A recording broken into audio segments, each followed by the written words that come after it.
l'humanisation des prisons, les actions entreprises en matière de réinsertion des détenus, la règle de la spécialité, les blocages dans l'application des peines alternatives. Tels sont les sujets en débat ce 30 mars à l'hémicycle du Palais des Congrès de Yaoundé. Les discussions générales portent entre autres sur les projets de loi autorisant le président de la République à ratifier l'accord sur le transfèrement des personnes condamnées à une peine privative de liberté entre la République du Cameroun et la République fédérative du Brésil, le projet de loi sur l'extradition. Au cours des échanges, les députés se succèdent au perchoir. L'honorable Cabral Libby interpelle le ministre de la Justice, garde des Sceaux. Est-ce que nous avons pris la peine de dépouiller notre système carcéral de toutes ces pesanteurs qui pourraient justifier que le jour où nous allons demander qu'ils soient extradés vers le Cameroun, et Dieu sait qu'aujourd'hui beaucoup de ceux qui font du mal à ces pays sont logés ailleurs, le jour où nous allons demander, disais-je, que l'un d'entre nous soit envoyé, qu'on nous oppose à l'occasion qu'à cause de ci, à cause de ci, à cause de ça, on ne peut pas l'envoyer. Laurent Esso éclaire la lanterne de la représentation nationale. Voyez-vous, honorable, le ministère de la Justice a hérité d'une situation. Parce qu'au départ, ce n'est pas le ministère de la Justice qui gérait les prisons. Et nous avons hérité d'une situation que nous sommes en train justement de gérer pour l'humanisation des détentions dans nos prisons. Cette humanisation est en cours. Je ne vous demande pas d'aller faire un séjour à la prison pour le vérifier, mais j'aimerais que vous soyez convaincus que des efforts sont faits. L'humanisation dans les prisons est un gros problème.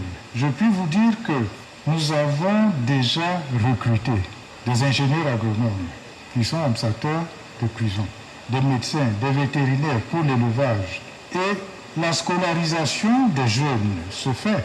Le député du Parti camerounais pour la réconciliation nationale, PCRN, pose également sur la table de discussion la problématique de la réinsertion sociale des détenus. On parle aujourd'hui dans le monde modèle des prisons de production, des prisons qui disposent des unités de production, dans lesquelles on peut apprendre un métier pour qu'une fois sorti, parce que c'est aussi ça le rôle de l'emprisonnement, c'est la réinsertion des individus qui sont sanctionnés et qui sont pénalisés. Est-ce qu'il y a vraiment quelque chose qui est fait dans ce sens en termes d'éducation de nos prisons, des unités de production pour faciliter leur réinsertion sociale? On parle aussi aujourd'hui des prisons, lieux d'éducation.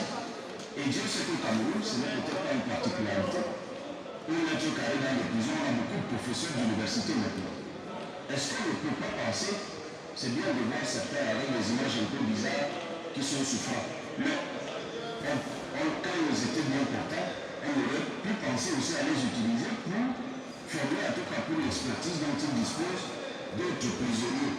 Sur la question de la réinsertion sociale des détenus, le ministre de la Justice note des efforts consentis dans ce sens. Quant à la réinsertion, nous avons déjà des prisons. Celle de Boya est tombée en ruine, nous sommes en train de la réhabiliter. Et nous avons d'autres prisons où on fait déjà l'élevage et je puis vous assurer que si la politique est maintenue avec le soutien financier qui nous sera donné, nous aurons des prisons de production comme ce fut le cas autrefois. À la suite du député PCRN, l'honorable Koupit Adamou monte au créneau. L'élu de l'Union démocratique du Cameroun UDC s'intéresse au concept de spécialité prévu dans le projet de la loi sur l'extradition en examen. Cette règle dispose qu'une personne extradée ne peut être détenue, poursuivie, punie dans l'État requérant pour une infraction différente de celle ayant justifié la demande d'extradition. L'honorable Koupit Adamou estime que ces dispositions devraient être enrichies. L'élu de la nation milite pour l'élargissement du champ des poursuites et la limitation du temps légal. Le ministre de la Justice explique l'esprit de ces dispositions. Le problème posé est une condition impérative. Il s'agit d'une négociation qui s'est faite sur le plan international entre le gouvernement du Brésil et du Cameroun. Je crois que ce qu'il faudrait comprendre, je donne un exemple. Prenons le cas d'un individu qui aurait été impliqué, j'imagine, dans une affaire, disons, à caractère politique, si vous voulez, et qui se réfugie au Brésil. Ce n'est pas le cas. Le gouvernement du Cameroun trouve que ce monsieur a commis un vol au Cameroun. On demande son extradition pour le vol. le gouvernement du Brésil accepte son extradition pour le vol.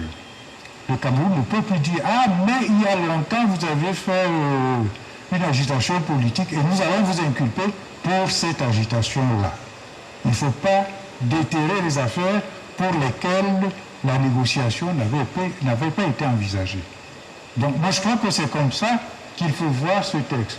On extradite quelqu'un pour une infraction donnée, le gouvernement qui accepte l'extradition veut bien s'assurer que c'est pour cette infraction qu'il va être jugé.